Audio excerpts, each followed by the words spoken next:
Thank you. Thank you. I like not knowing what's gonna happen. I like making memories. Sometimes I do all this crazy around my colleagues just so that they can tell their friends I did it.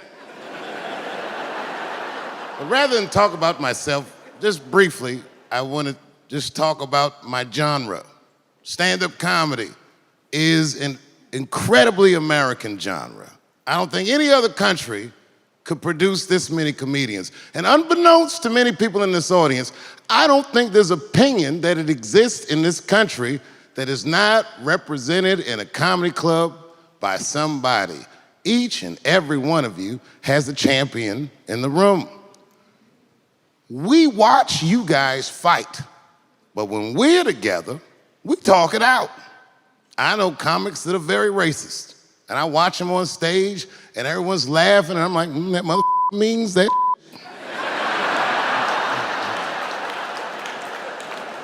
Don't get mad at them, don't hate them. We go upstairs and have a beer, and sometimes I even appreciate the artistry that they paint their racist opinions with.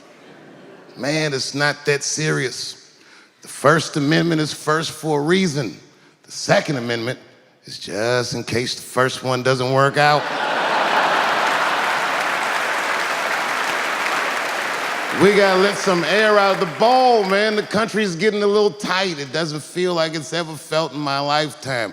So tonight, I am honored that my colleagues are here in comedy and in music.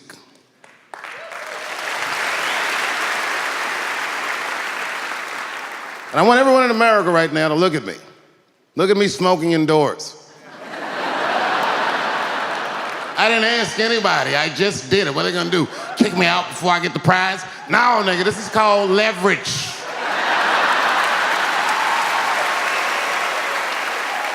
The thing that I liked best about tonight was that I saw so many people from different parts of my life, like friends that I grew up with here in DC, friends of mine from Ohio then and now, friends of mine from comedy clubs, all the musicians that blew my mind. You guys have no idea how you inspired me. I want to give a special shout out to my OG, Tony Woods. Miles Davis has a quote. It's one of my favorite. Miles Davis said so much cool shit, but one of the things he said I always loved, he said, it took me years to learn how to play like myself. You know, he would watch other musicians and he would try to play like Dizzy or Bird or all the guys who were great. Tony Woods was my Dizzy and Bird if I was a Miles. I was trying to play like you. You were the first person I ever saw do it absolutely right.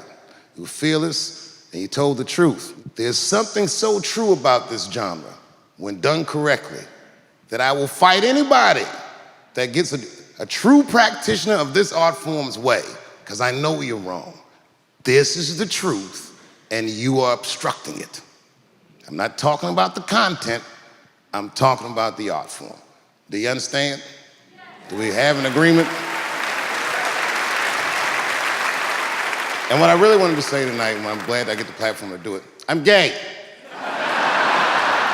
I am gay, and I can't wait to see what this does for my career, being gay like this. So many special shout outs. One of the main architects of the comeback of the century, my brother and my mentor, the mighty Stan Lathan. I never dreamed that I would be able to work with someone as great as you. These last 5 specials, straight fire. I wouldn't want to do another special with anybody else but you. So eat your mother vegetables and live as long as you can, because we doing a few more of these bitches. Neil Brennan, your speech made me cry, because it reminded me of all those hard days of work and all that money I never got for it. The other real special shout out I gotta make, because none of this would have been possible on any level without this person, is my mother. Mom. My mother. Mom. You have no idea what I put this woman through. If you had just given birth to me, that would have been more than enough. But the fact that you raised me and raised me well, we had a real oral tradition in our house. I knew the word griot when I was a little boy. A griot was a person in Africa who's charged with keeping the stories of the village. Everyone would tell a griot the stories and they would remember them all so that they could tell future generations. And when they got old, they'd tell them to someone else. And they say in Africa, when a griot dies, it's like a library was burnt down. And my mother used to tell me, before I ever thought about doing comedy, she said, you should be a griot.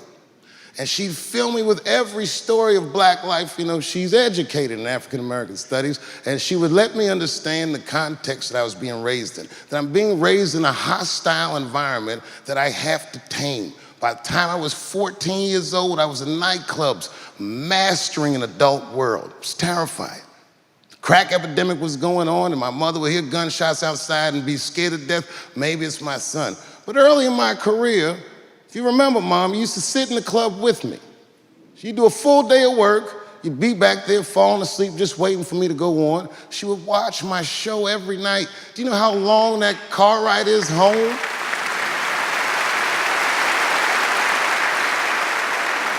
How many of you have ever heard your mother say, jokes were a little too much tonight, son?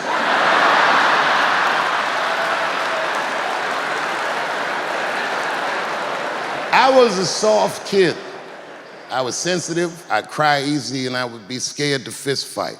And my mother used to tell me this thing, I don't even know if you remember, but you said this to me more than once. You said, son, sometimes you have to be a lion so you can be the lamb you really are. I talk this like a lion. I'm not afraid of any of you. When it comes word to word, I will gab with the best of them, just so I can chill and be me. And that's why I love my art form, because I understand every practitioner of it. Whether I agree with them or not, I know where they're coming from. They want to be heard. They got something to say. There's something they notice. They just want to be understood. Love this genre. It saved my life. So tonight, Mom, I would like to honor you in a very special way that I cannot do on my own. But because now I'm a man with great and influential friends, I'd like to ask my man Thundercat to come out on the stage. Thundercat, the Mighty Most Def. Washington, D.C., thank you very much for giving me a home and a place to start. Today is officially Dave Chappelle Day in Washington, D.C. The mayor declared it last night. So, in the future, on Dave Chappelle Day, I ask everyone who wishes to celebrate it to make one incredible memory for themselves and or somebody else. Thank you very much. Good night.